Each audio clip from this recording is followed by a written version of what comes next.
Hello दोस्तों, मेरा नाम है आकिब। मैं एक एनसीएल का एस्पिरेंट हूँ और मैंने पेपर दिया है एनसीएल का 6 जुलाई 2026 का।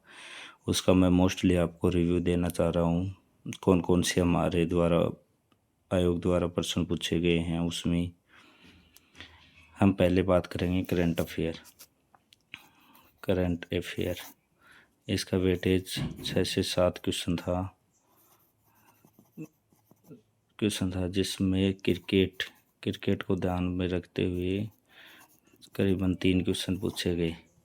पहला क्वेश्चन था युवा पीढ़ी युवा युवा पीढ़ी नहीं सॉरी युवा खिलाड़ी का पुरस्कार 2 सितंबर 2025 को किसको दिया गया।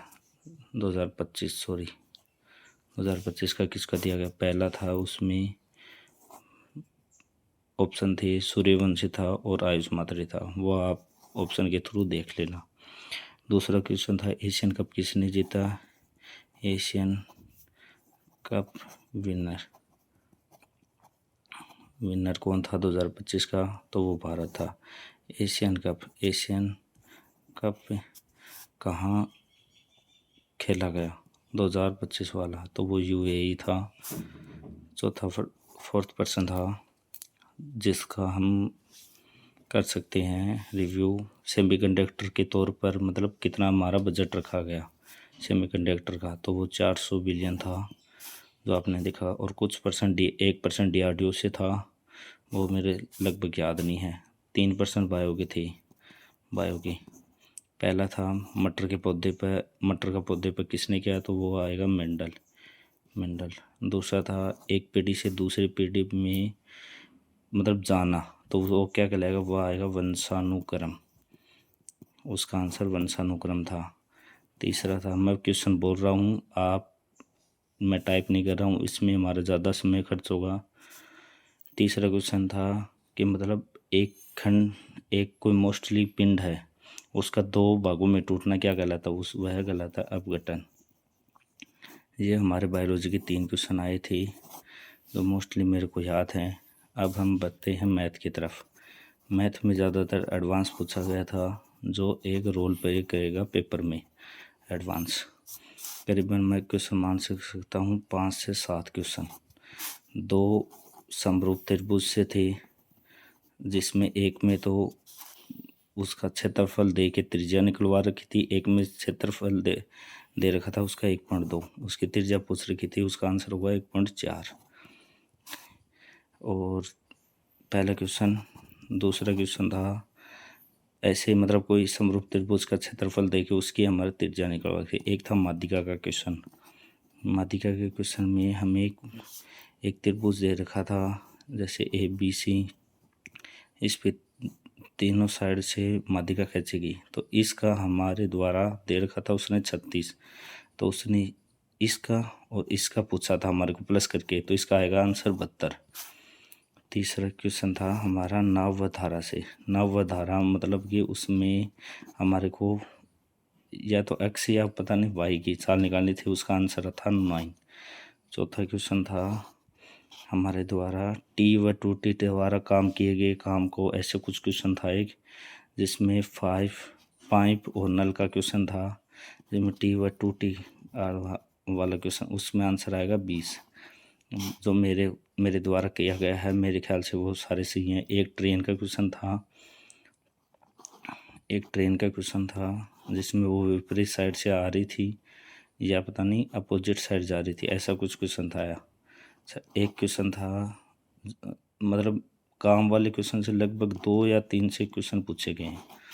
और एक प्रॉफिट और लॉस से एक क्वेश्चन था ब्याज के 2 क्वेश्चन थे शायद, 2 क्वेश्चन थे। एक में था पूछ रखा था 126 ब्याज दे के कितना आएगा, जिसमें हमारे को चक्रवृद्धि ब्याज निकालना था। एक में दे रखा था कि कितने मतलब कुछ राशि हमको दे रखी थी, उसका परसेंटेज बचा था 2 वर्ष के बाद शायद वह ऐसा ही का अंतर, उसमें 25.83 आंसर आएगा हमारे द्वारा। और हम रीजनिंग का पोर्शन यहाँ समझ लेंगे।